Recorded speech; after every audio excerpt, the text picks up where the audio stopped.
We still do 7 NUFC Matters show a week for free. But if you want to help support NUFC Matters, then there are a few ways of doing it. Hit the like button on each live broadcast and video. This helps the channel grow. Hit the subscribe button and select the all notifications bell so you don't miss a single show. If you want to help us financially, then you can join the channel using this button with the membership starting at $1.99 a month. Or you can drop us a donation in the chat using a super sticker. We're also looking for sponsors. If you'd like your brand advertised on the flyers for the show and featured during the ad break, then email john@nufcmatters.com to arrange today.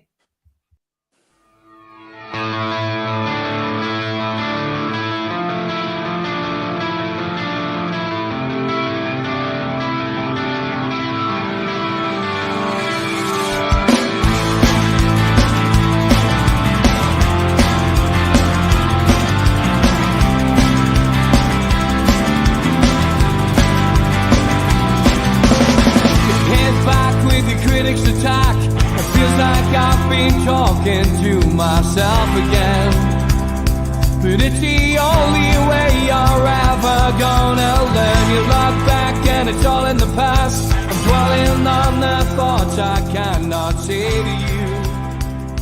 If I don't say the words that make... Good evening, welcome to NUFC Matters with me, Steve Wraith. It is the Fans Forum, and we are joined by Kevin, Darren, Ian, Alan, Barry, and Spenny. Good evening, lads. Good to see you. Good afternoon to you, Kevin. And you're top of the bill there. No George tonight. He may join us later, so we will keep an eye out for him. But obviously, international weekend. It's an absolute nightmare. No games for us to talk about. Unfortunately, I guess the big story, the big talking point for us all since we last met was Tonali. And I mean, it's still a bit of an awkward story, this, because we can't really say categorically what is going on. We just know that he was sent away from the Italian squad. He's under investigation in his home country for accessing illegal online sports betting websites. He remains available for selection until further notice while the evidence gathering continues. But we could have done without this. I guess Eddie Howe, as I said on the professionals last night, Kevin, will have been delighted that it was international break. He didn't have to deal with this last weekend, but he's going to have to deal with it on Friday. And obviously, he's had plenty of time to think about what he's got to say. The club will certainly guide Eddie as well. But it's not a great situation, but as I say, we're all still a bit in the dark about it, Kevin, aren't we? Absolutely we are, and it's again a young footballer with a lot of money, and it's a little bit naivety, and once all the facts come out, from my personal opinion, I wouldn't want to communicate more than anything. I'm sure they've got people within the club looking at it and working with the player to A, if he's got a problem, B, what's going on within the actual evidence, what's found from the Italian authorities, which is probably murky waters at best, to go through all that process, and thankfully on the silver lining is that he doesn't have to play over the international break.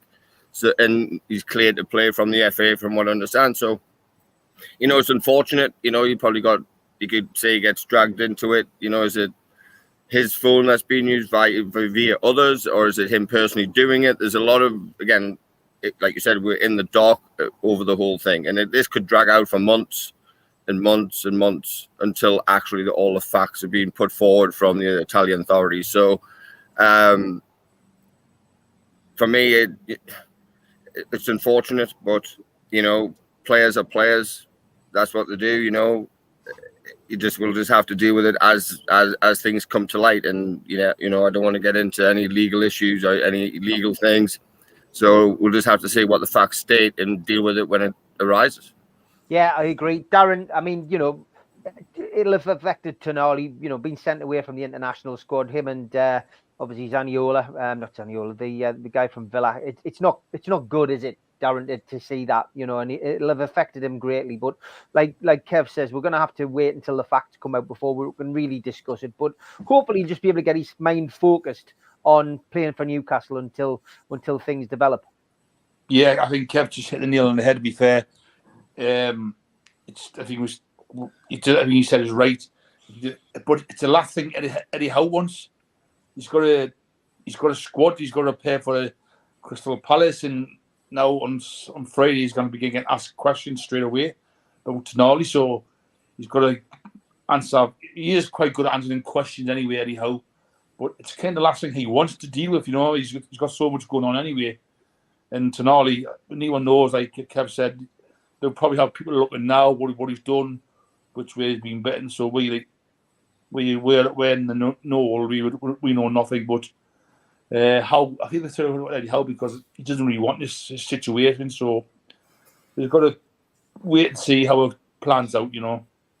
Yeah, Ian. I think Kev made a valid point as well. No matter what the situation is, there's clearly something happened. We'll find out over the course of the next few days, maybe the next couple of weeks. But the main thing is that he can get help as well. I think that's very important. I think we all know people who maybe's ended up with some kind of issue. And the club, they've already shown it with Lascelles. They've already shown it with Joe Linton. They'll try and help their players. Yeah, I think number one. Nobody actually knows. None of us know, like Kev said, and everyone else has said, and yourself. Like nobody knows what's gone on.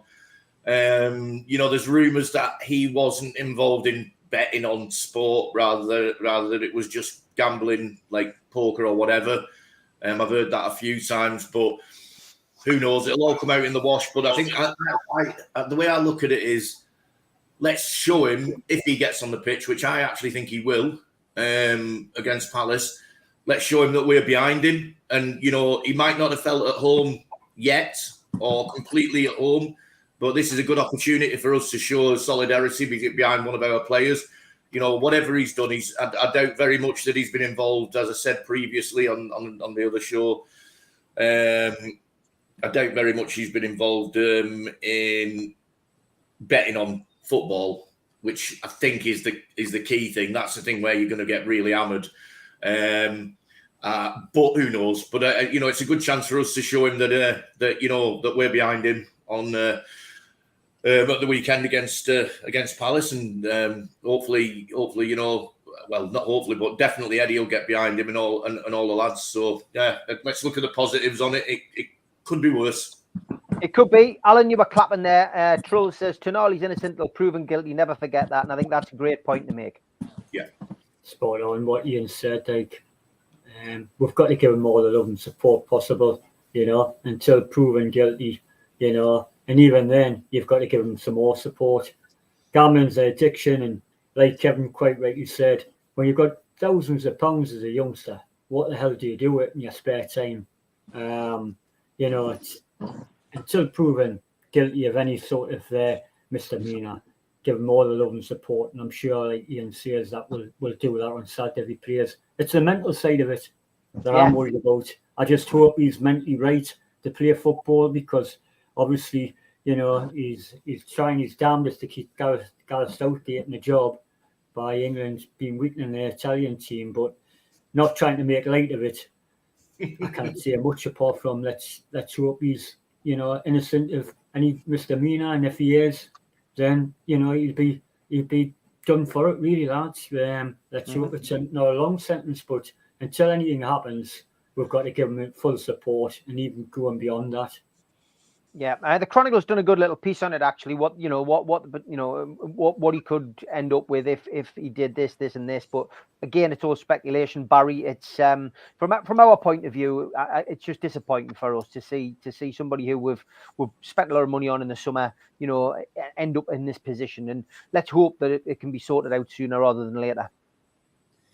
I think I was just about to obviously put my point, and then Trolls, his comment has just come across the bottom of the screen there saying about you've got to remember the stuff that Gillespie got up to. I think you'll know probably better than anyone, Steve. Gillespie was seriously gambling right, left and centre. Christ, if he got banned for a match for every time he was sticking a bet on, he probably would never have played a game of football, bless him. It's like you guys said last night. I watched with interest you was talking about it, and it's George said you go back as far as you can in football, and people have bet on matches, or they've bet on sports, or they've bet on other things. It's just something they've done. It's like you said before there, the amount of money they've got. it's something they're interested in, as long as they're not doing it like some players have been accused of, to throw games and obviously benefit other teams and this, that, and the other. I think that is a whole different ball game as well. I think you guys are right. He's a young kid. He's going to learn from it. He's going to, as Joe Linton will learn from, obviously, when he got done for his driving offence, he'll learn from it like all adults do in life. I suppose you do mistakes, you get involved in stuff you shouldn't do. And if it's right, like Ian's just said, the one I heard was that he was playing blackjack online. And I mean, it's like it is gambling, but it's not. You know, where do you draw the line? He's been caught doing it, but he's not been betting on Newcastle to get beat or something like that. It's just, yeah, he's a bit of a role model, and I think it's a shame he's been caught. But like Alan's just said, I just hope it doesn't affect his mind state, ready for the game, and he learns from it and moves on. It's part of life, unfortunately, that they get into these mistakes. Great point, Jules. Players really need mentors. Instead, so many agents whose only concern is lining their own pockets. The club will be there to support Sandro. Good point, Jules. Thanks for that. And Trull says, to be fair, Tonali and Zaniolo has only said they played blackjack and poker, no football bets. Yeah, that'll be part of the investigation, I'm sure. And Tim, good evening, says it's scandalous when it's inside information, when people are tipped off and rip the bookies off. Yeah, I agree with that as well. David, good evening. There is a difference between sport betting and online poker and blackjack games. And Paqueta is still playing, under investigation. Yes, Benny, I don't think there's any doubt. You know, we know that Tonali will be okay to play. He'll be allowed to play whilst this continues. But I think the lads have all probably made the point before we came to you, which is it's the mental side, isn't it? You've just got to hope mentally that he is going to be okay and that he can cope with this hanging over him. Yes, definitely. Obviously, it's mental health as well, and of course with boredom as well. You know yourself, you go into this hole and you get bored. And that. I don't think you'll done it at St James's because you can't get a signal, can you, on your Wi-Fi? But that's a classic. I don't think he'll be playing on Saturday. I think he'll shield them. One thing Eddie does is shield his players from the spotlight till he sort themselves out in his head. There's no good putting a player on if he's messed up in his head a bit like that. So I think he won't play on Saturday. Maybe he'll be on the bench, but I don't think he'll play on the starting 11 because of what's happening. For me, he might even rest him for Wednesday, to be honest, because he's done that before, and we've got a Champions League game on Wednesday as well. So, but I hope the speculation. That's all it is anyway.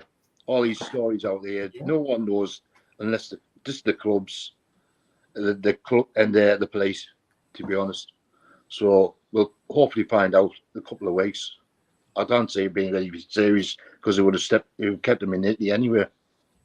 Yeah, I agree. I think it'll blow out. I said it on the Northeast Footy Brekkie this morning. I think it'll ride over. I think it'll blow over. I think the course it'll take a certain course, and I don't think it'll be too serious. That's my gut instinct anyway. So we will see. 2-0 Ukraine. His best mentor, I mean, Steve, with Kieran Trippier being banned for the same offence, so he'll be given some good advice, I would think, going forward. I think that's a good point, Alan. I think, Kieran Trippier will be somebody who we can turn to and listen to and speak to about it. And I mean, I think the fact that this has been an allegation that's been levelled at him in Italy as well may well mean that, you know, the punishment, if there was ever going to be a punishment to anybody involved, might only centre around maybe the leagues across there. We don't know, though. As I say, it's speculation, but it was worth speaking about. It is a big topic. It's been the topic of the international break, unfortunately. We will support Tonali all the way through this as fans. That's our job as fans, and let's hope that this all gets sorted out sooner rather than later. Okay, Spenny, I'll start with you. Over the course of the international break as well, we have heard, you know, we knew that Bruno had signed a new contract. We've now got Dan Burn committed to the club. Also, you know, stories circulating at the moment that Fabian Schär isn't too far away from a deal being sorted out, and potentially Sean Longstaff as well. I think what's going on here, if you remember at the start of the season, there was a lot of rumblings about, you know, potentially a bit of an issue over bonuses. Eddie Howe was asked about it in a press conference and said that there had been an issue, but they were sorting it out internally. It doesn't surprise me that not only are we seeing the likes of Bruno tied down, but everybody else is getting restructured deals, I guess. So, you know, it is a good sign. And I guess, you know, we're also rewarding the players that have got us into the Champions League, Spenny. Yes, definitely. Every one of them who's getting a contract deserves a new contract, in my eyes. They play the hearts out for the club. And plus, that release clause that was rumoured for Bruno is a load of crap as well, so I'm being told. He hasn't got 100 million release clause in it at all. That was just rumbled around with the press again, speculation. Dan Burn, especially in the last few games, he's been immense as left back. He hasn't been, and he proved me wrong. I thought we needed another left back, but he replaced him. I thought he might have put Lewis in, but Byrne deserves that place as left back. His performances he's had, probably one of the best games he's played for Newcastle in the Champions League against Paris for me. I think the cup game against Leicester was the other one for me. He played well and he scored as well. Shah has been impressive again this season. He doesn't let Newcastle down. He must be the sign of their whole of the century. 3.2 million for Newcastle is unbelievable, and what a servant he's been for the club. Bruno, as soon as he signed that contract, he's come out his shell a bit. I think in the last couple of games, he's actually been immense in midfield. His passing's been spot on. I don't know whether it's because of Longstaff being in the team. I do not know, but every one of them deserve a contract, and I'm very pleased about it as well. Yeah, okay, good stuff. Barry, happy with those players being tied down to the club for a bit longer? Yeah, definitely. I think for me, it's the way of getting ready for January. They're getting the players that they want to keep on contracts. They're getting that booked in, ready to look at who they're potentially wanting to bring in to boost the squad. I think this is just all part and parcel of the process. Totally agree with Spenny. I think Dan Burns played some of his best games recently. He deserves the contract, as do the other two guys. Like you say, Shah, you only have one disappointment with Shah. I wish he was 2 or 3 years younger, because I think he's missed out on that time getting stuck with old Brucey there, where it's taken away a year or two of what could have been potentially his best playing days for us had it been under Eddie Howe in those games. God knows what sort of player he would have been, because he's now benefiting from it. Sean, totally agree that I think Longstaff is proven now that he needs to be in that midfield. Like we keep saying on here, Steve, he's the glue that holds the rest of them together. I think when he's not playing, we don't look half as good a side.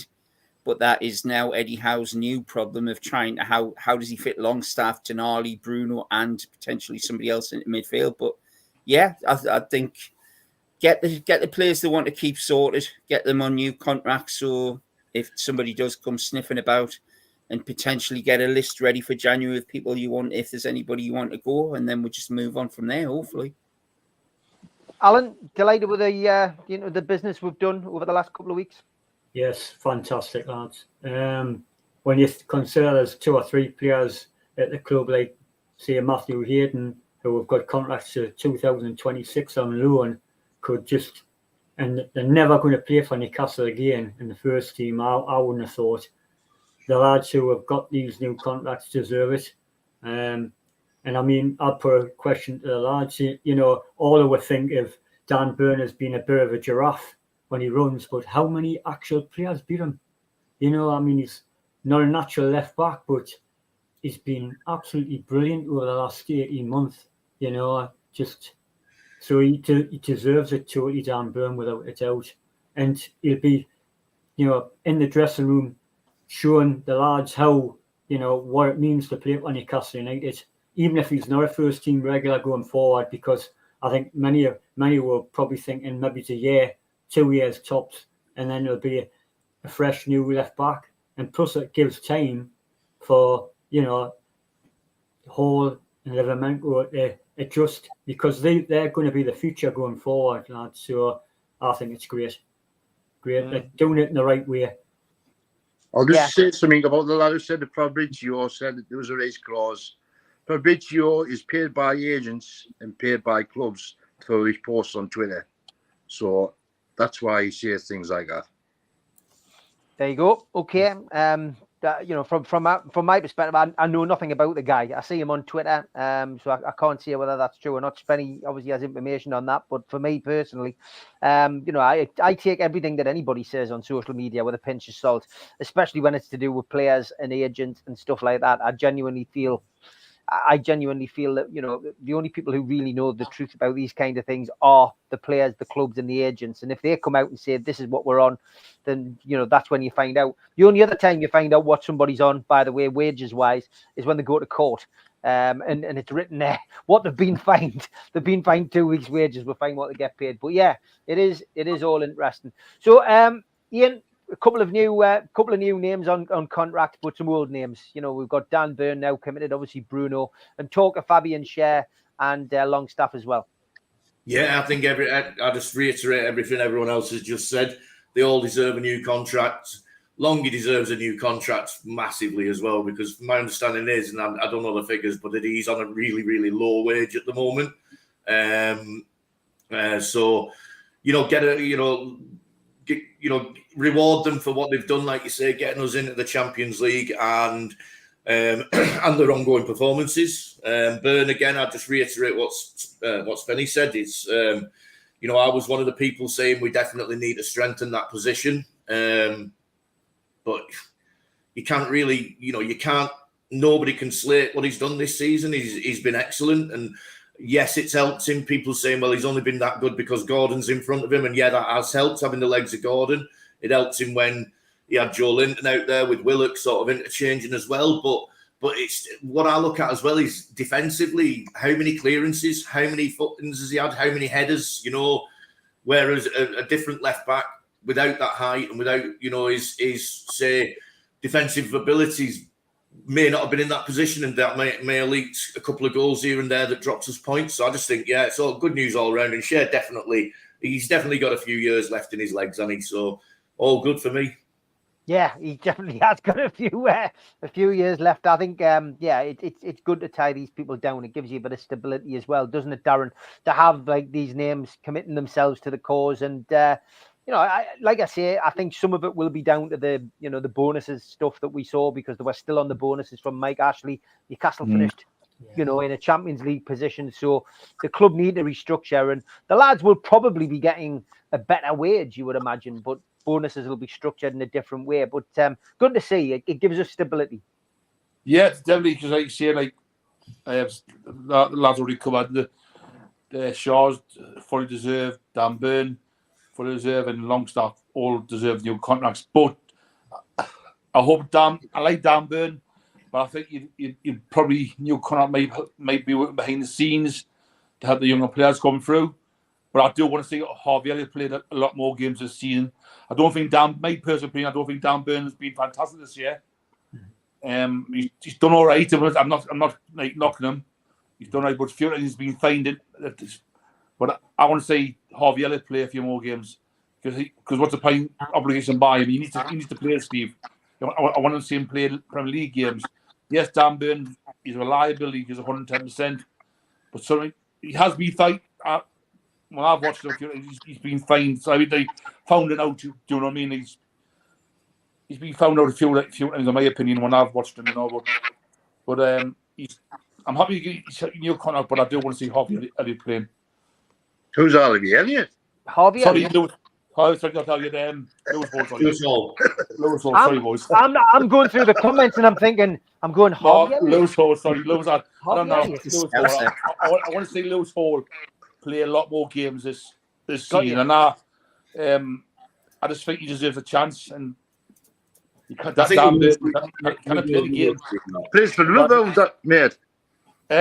Plays for Liverpool, Harvey Elliott. I know. I'd have been him, my team. Lewis Hall. I do want to see him playing. I like Dan Burn, but I do want to see. He hasn't been that great this year. My opinion, hasn't been that great this year. Cue Twitter going into meltdown later on when people start putting that Harvey Elliott's coming to Newcastle. We'll be calling you the new Fabrizio now, mate. That'll be it. I knew what you meant, Daz. Don't worry, I knew who you meant, pal. Cheers, pal. Cheers, mate. I've had a hard year, man. Good lads. Keeping the wheels of industry turning. Yeah, Kev, we'll not talk about Harvey Elliott because he's a Liverpool player, but we will talk obviously about the players who've just had their contracts agreed. It's a sign of a club that's progressive. It's a sign of a club that knows what it's doing, but it's also a sign of a club that players want to play for, Kev. Exactly, and the thing is, you've got two local lads still attached to the club.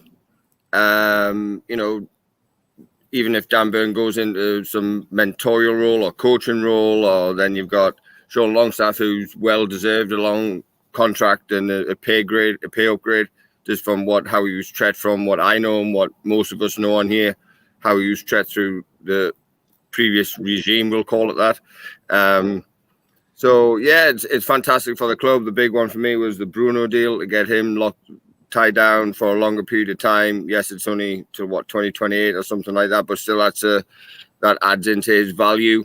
Yeah, so it's fantastic for the football club, you know, and like I think Barry said it, when we miss Sean Longstaff badly, and it's interesting. I don't know what his age is, 25-ish, somewhere around the middle 20s, for a mid 25-year-old, a mid 20s lad to hold a midfield together for his local club is something to behold.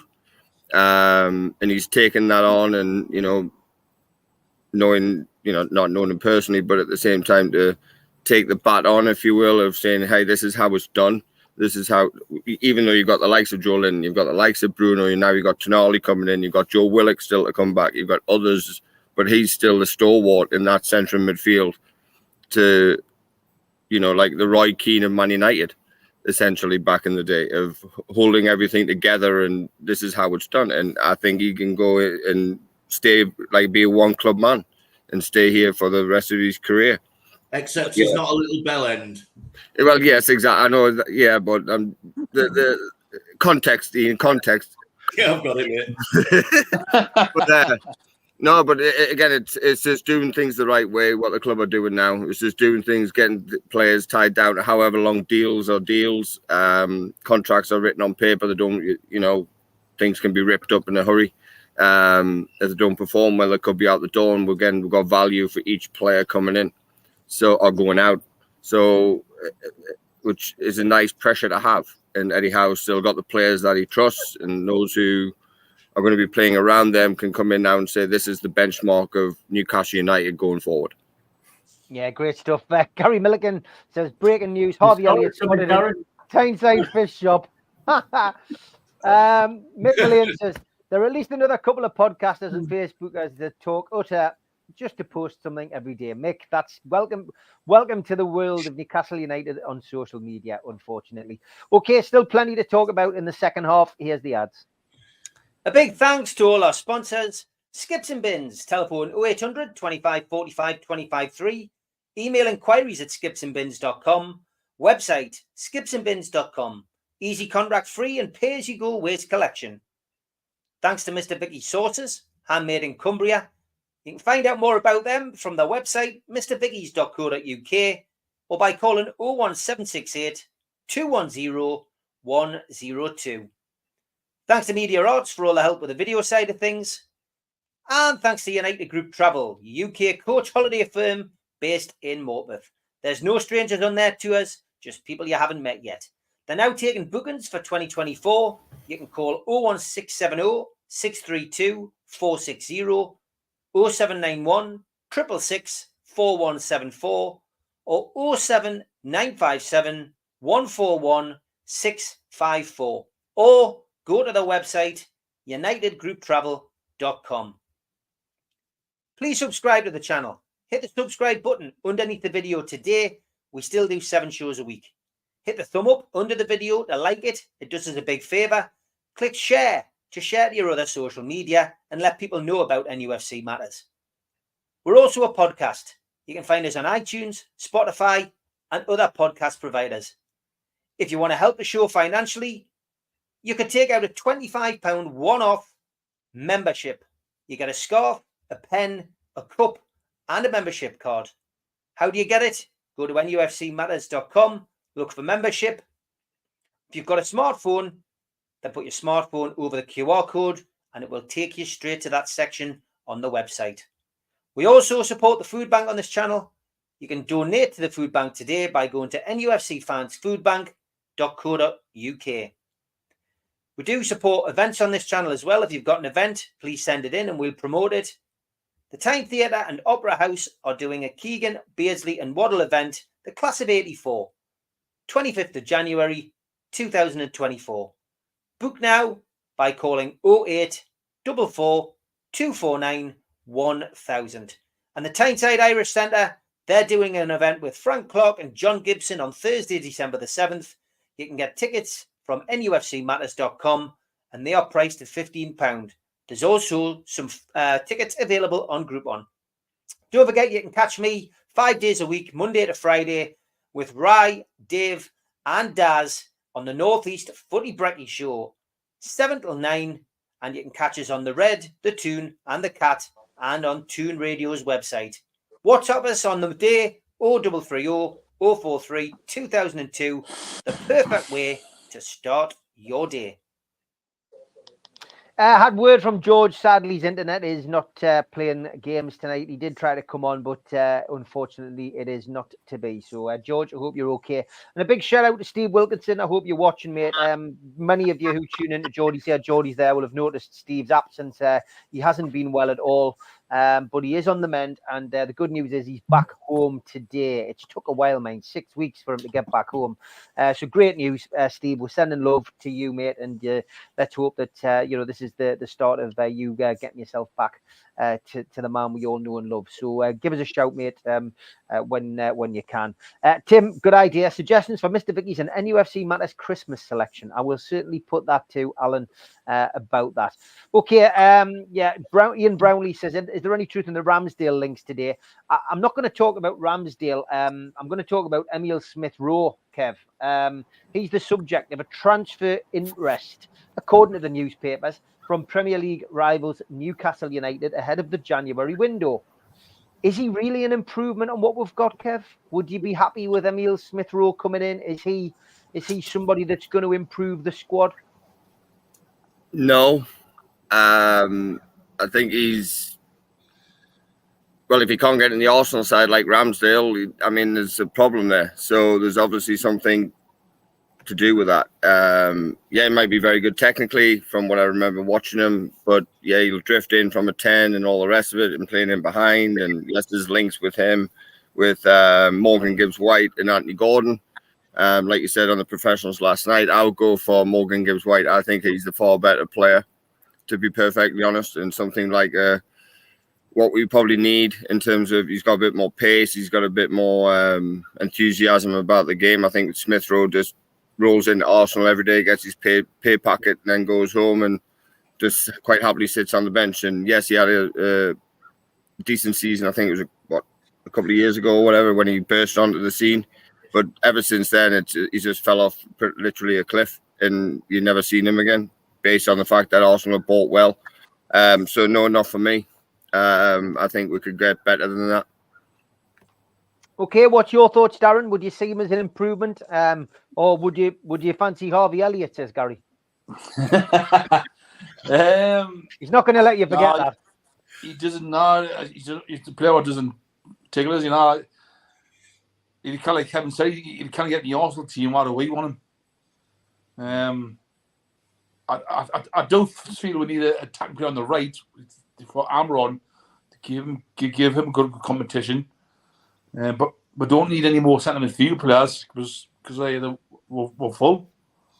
So for me, no. Okay, simple answer to a simple question. That Ian, what about you?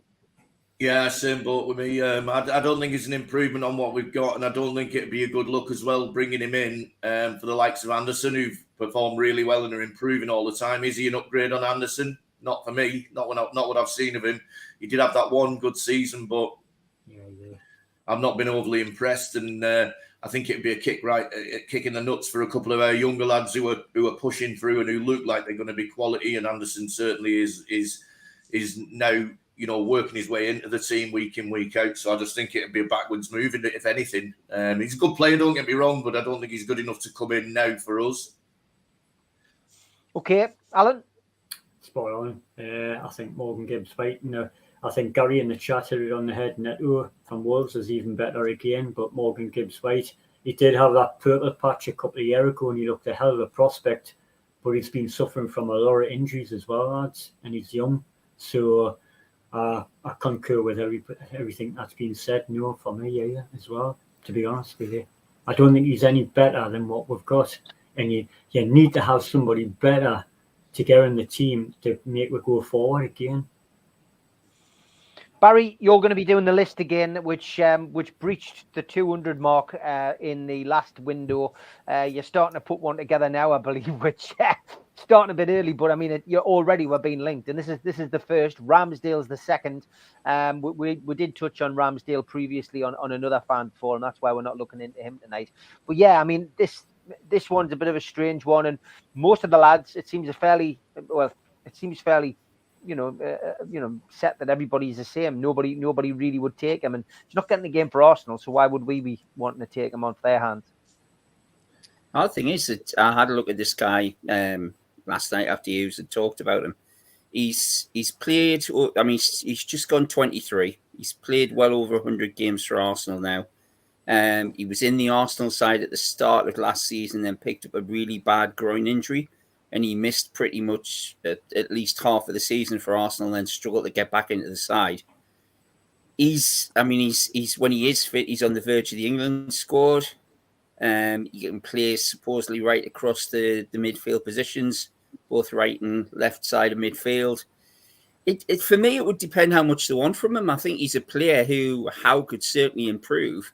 I mean, he's on the verge of the Arsenal team now, who I would say Arsenal are probably third, fourth top team in the Premiership.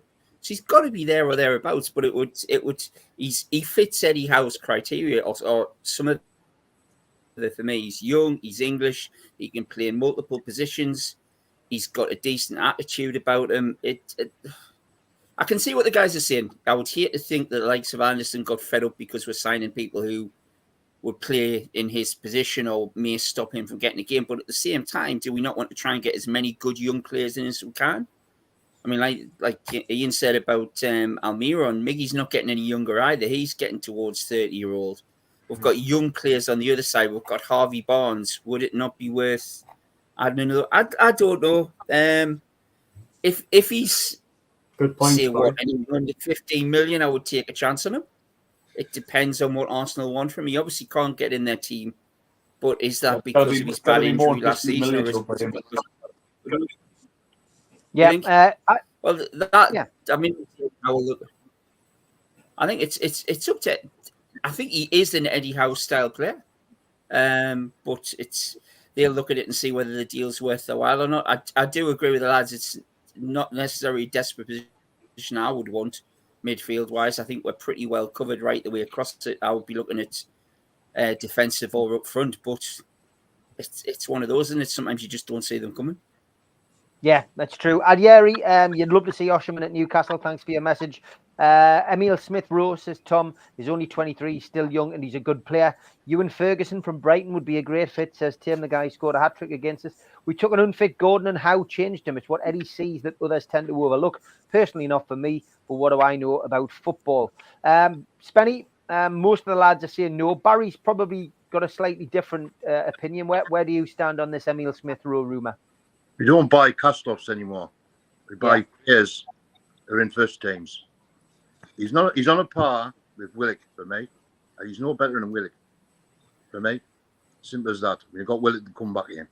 Got enough cover in areas. Like Barry said, centre forward and centre back are the ones we want in for me. Or maybe another goalkeeper. We're not looking at midfield. We've got plenty of cover in midfield. We've got Harvey Barnes. We've got to come back hopefully not long. We've got Gordon. We've got Almiron. Joe Willock. Playing Willock. We've got all them to play on the wings. We're well covered. We don't need another one. We need another 2-3 months to settle in. We want oven ready players who are playing in the first team all the time. Yeah, I would agree. I think that's what we need. I think we do need players who are going to come straight in. But I get Kenny's point where he said we took an unfit Gordon and Howe changed him, and it is, I guess, what Eddie Howe wants. What Eddie Howe wants, he has tended to get since he came to the club. So, it'll be interesting to see how this one pans out. The transfer window, Spenny, I'll start with you on this one. Do you think we'll be busy in January? Do you think we'll have a busy window, or do you think we'll maybe make a couple of adjustments and then in the summer we'll go big in the summer? Because that's what I think we'll do. I think we'll go bigger than last summer. I think we'll get a I think we'll break the transfer record for Newcastle and get a striker in. I think that's what will happen, to be honest. I think we'll get a 70, 80 million striker in because it's the year of finances. And these finances this year goes into the next year of the FFP. So it doesn't break down as much as then. I think we will go big in January. I think we'll get 2 signs and 2 big signings. So I think we're just 2 big signings short to get on top of that league for me. Okay. What about you, Barry? Do you think January is going to be busy, or do you think it's going to be quiet? I hope so, because I think, especially the way we're playing in the Champions League, 2, like Spenny says, 2 really big signings who could slot straight into the team would give us that push to hopefully get at least into the next round and obviously go for the playoff stages. Why not? But I don't know, because it's this thing, isn't it? January prices are always stupid, Steve. They're like, clubs are very scared of selling anybody, so if they are going to sell someone, the price is ridiculous. You get much better deals in the summer, but Newcastle do the homework. That's one thing they're proving, that when they do go after people, they've got a limit, and they say, right, if you didn't want to come, we'll leave it till whenever. So in that scenario, Barry, clubs are desperate to sell the players because their finances are bad. So it's two different scenarios, really, mate, isn't it? Yeah, I truly hope Spenny's right. I would love to see a big signing striker come in, because I think that's what we're missing at the minute. Okay, Alan, what's your thoughts on the transfer window? How many do you think will get through the door? Do you think it'll be busy, quiet, or what? I think it's about what Spenny says, really. I think it's about their position in the league. If we're second and third in the league, then I could see we're getting 2 players in, big players in, because I think we could go for it then. I really do. I think the thing why I want the striker in so much is Wilson constantly being injured. Great player, love him to bits, but he constantly gets injured and he's out for weeks. And if we qualify, which I hope, from the Champions League, I do think we need a top striker and a top defender as well to back the lads up. So 2 for me, and I just think it really depends on where we are in the league. If we're, say, 5th or 6th in the league, do they take a chance on spending massively in the January window? I don't know, but if we're in the top 2 or 3, I think they'll go big. It's a good advertisement to get players in this Champions League as well. Rather as well. Yeah. You know what I mean? Players be watching the Champions League and you'll see. You know what I mean? Yes, Yeah. I agree with you. Newcastle have got to qualify for the Champions League again to keep that kind of big interest, going as well. Players will want to play in the Champions League, and if Newcastle can find that consistency and get in the Champions League season after season after season, will attract bigger and better players. Ian, January, where do you think we'll be going in January with transfers? I think we'll spend again. I think we'll buy 2 first team ready players, and I agree with Alan on that. I think a striker is probably the key area now, as we've discussed in previous shows. Summer's going to be massive. Like I definitely agree with you on that. Summer will be the record breaking spend for the club again. But I think, we will sign players. I think a lot of it will be dictated by who gets injured. It'll be a striker and look at injuries and see what happens. And again, I think like Spenny just said then, depending on league position and Champions League status, if in January we're sitting up pretty high, they might just gamble and think, right, let's go for it and splash a bit more cash. So next few months are going to be interesting, see how things go, and it'll be exciting. But I would conservatively say I think we get 2 players in at Christmas. Yeah, I think I would probably agree with you. I think probably a couple of players. People say, no, we're not going to sign anybody, but I genuinely think we will bring in 1 or 2. I do think so. Darren, what's your thoughts? I do think we need 2 players, but I don't think we'll be that high up come, my opinion, next season. I think we need a centre half and a right-sided player to give Amron more competition, because that's where we lack on the right-hand side. We'll get a right-sided player. Centre half, I think we'll do all right, but I don't think we'll finish. I don't think we'll be 3rd or 2nd come February. Me personally, I don't think that. Top 5? Top 6 for me personally, I think this year. Think positive, Darren, man. Think I am, positive. Alan, I'm Mr. Negative. I'm Mr. Negative. All Alan, depends if they get Harry Elliott in. I'm going to be on Get Harry Elliott in, we'll get in the top 3, won't we, Darren? Oh, yeah, the top 3, Darren. No, but I'm saying, I think this year's a learning curve. How far we've come, we've already come massively ahead of schedule. This year's a learning curve for us. Maybe just all my opinion.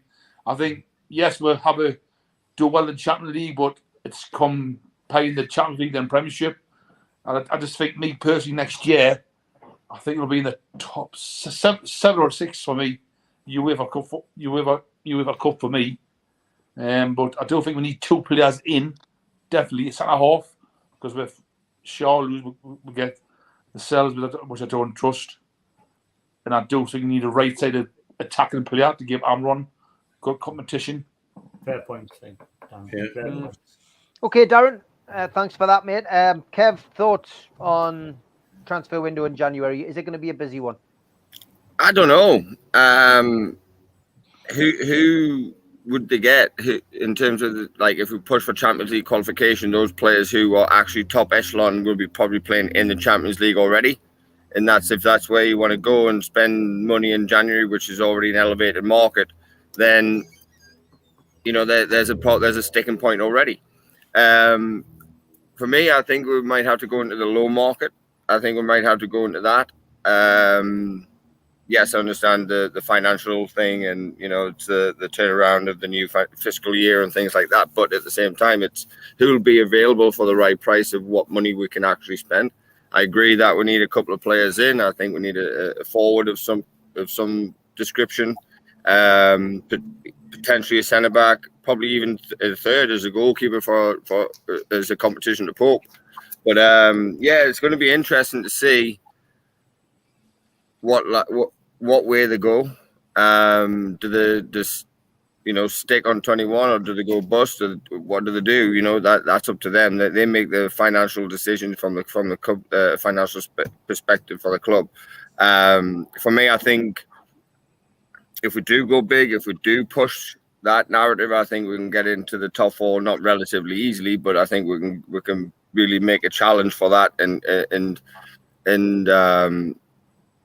attract the players that we actually need, like Spenny said, what we actually need, and get them first team players like an Osherman or whoever it is, or whatever players you need to have.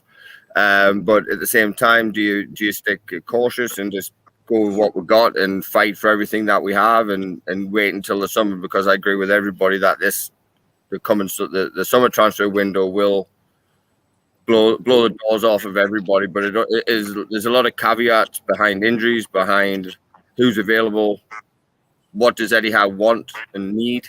So again, I think it'll be relatively quiet, but there might be the odd surprise or two here or there. It just depends on what magic Dan Ashworth and his scouting team can do, and what players he can actually find who are not playing in European competitions, but are going to push the level push the team to a higher level to get where we want to be.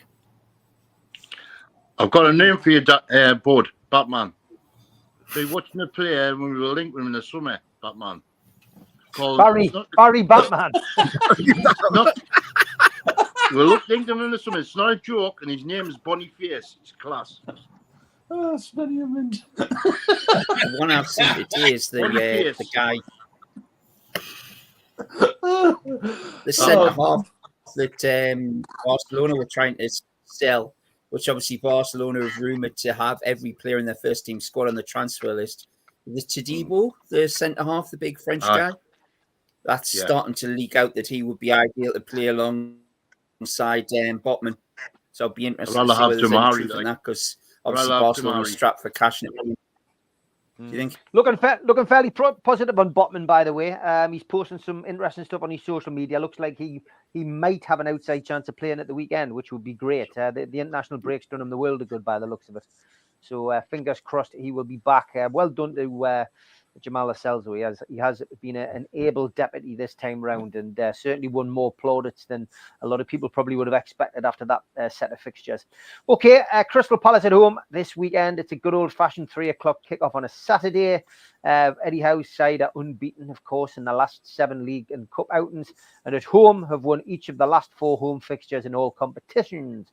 All 3 meetings of the 2 sides last season were scoreless, weren't the games for the entertainers, that's for sure. The Carabao Cup tie on Tyne side, of course, was a penalty shootout. The visitors have sold all their tickets, so 1,700 Crystal Palace fans will be with us on Saturday.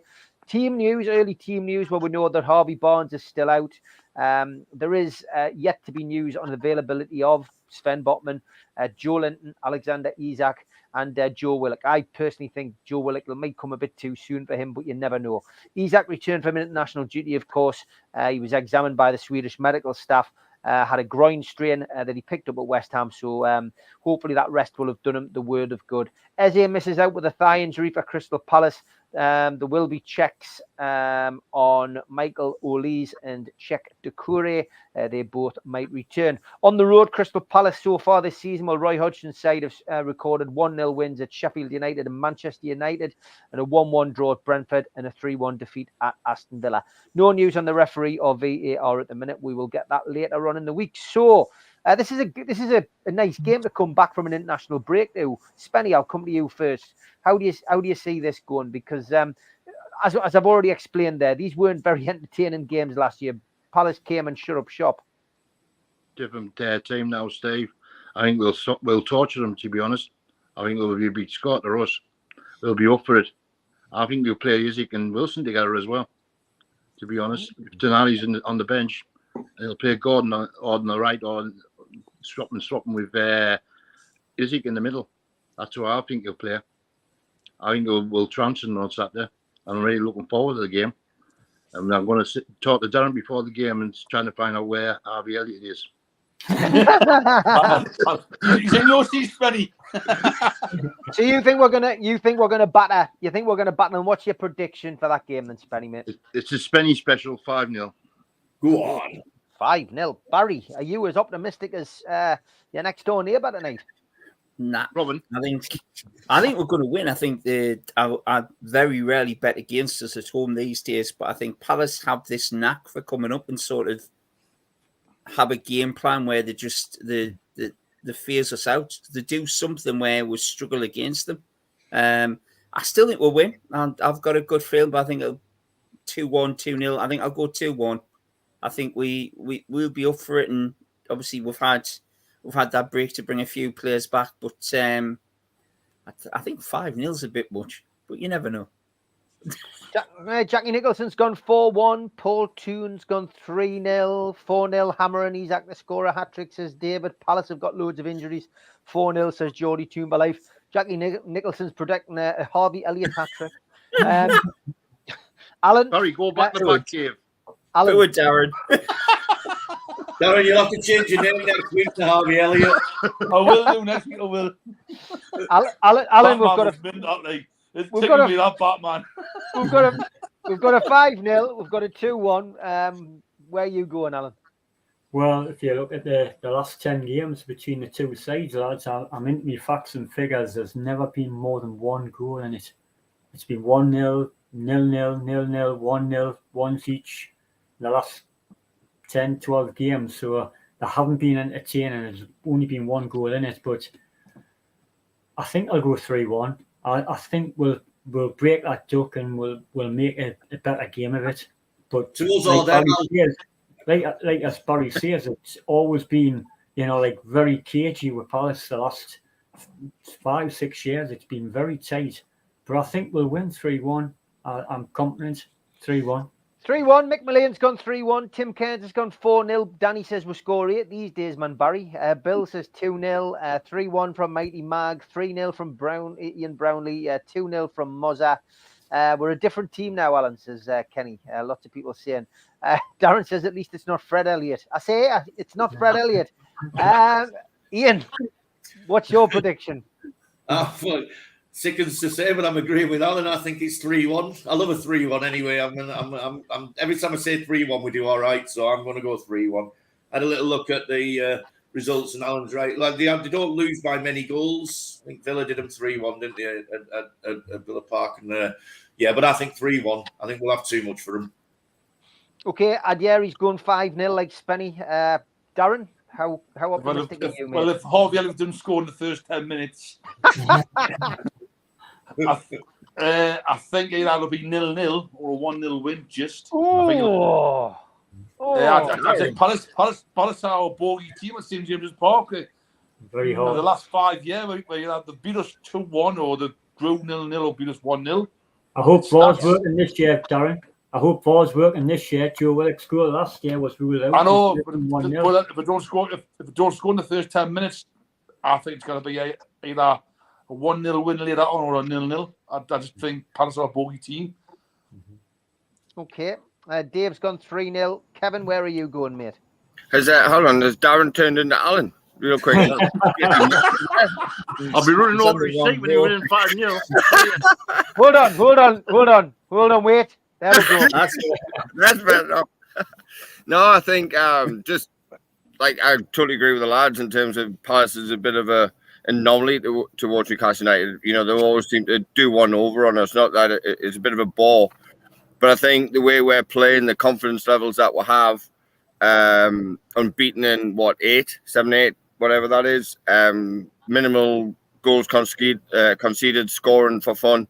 I think I'll pay Mr. Penman a homage and I'll go 3-1, and I'm going to agree with Alan because he's next door to us. I'll be kicked out again. Well, Kevin, they've only beaten were 9-10 times in their history. So Right. Their overall record over Palace is absolutely fantastic, actually. And plus, they've got to get the crowd up. Yeah, but they haven't got Zaha. They haven't now. Eze is injured or whatever. The centre backs. I don't even think he's worth England class. To be honest, he doesn't even deserve an England shirt. But never mind. Anderson's not about player, Kev. Who? Anderson, we're linked with. Yeah, the right side centre half. He's a bit of a shithousery, but like to have him. But outside of that, I don't really see. 4 games as well, Kev. You know what I mean? Like they're not freely scoring at the moment. No. 1 goal in 4 in all competitions. Right. So again, I think, and I agree with Darren, to be honest, in terms of if we get an early goal, then hold on, calm down. It's only one agreement. I mean, it is what I'm good, though. If we get an early goal, I think then if we control the game and control the tempo of the play and how we want it to be played, I think we'll be comfortable 3-1 winners. But again, the longer the game goes on, then you can see from Darren's perspective in terms of the type 1-0, whatever. But that's a game of football. It's all on us. We dictate the tempo, the intensity of levels of how we play. So it's got to be like a PSG atmosphere to where we're going to get something out of the game for me. And I think we'll do that. I think the fans will be well up for it. It's the first home game since that said game against PSG. I think they'll be ready to go and fighting for the victory, and I think we'll be successful. Yeah, I just want to give a big shout out to Vince as well. Again, somebody else who hasn't been joining us. He hasn't been too good of late. So big shout out to Vince. We're all here for you, mate. Hi, Vince. Give us a shout, mate.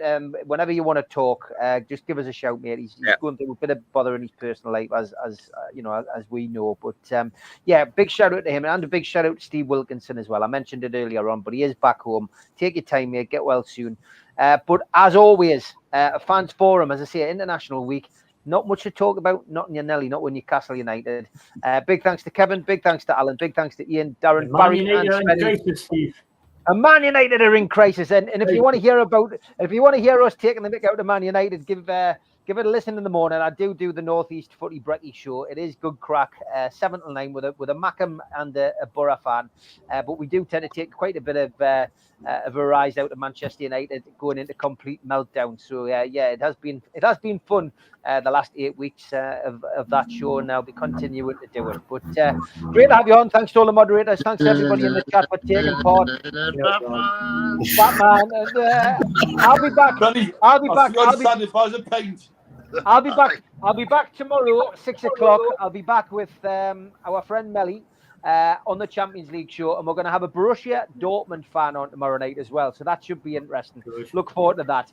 Take care, lads. Have a good night. Bye, everybody. Cheers, boys. Cheers, lads. Bye, bye.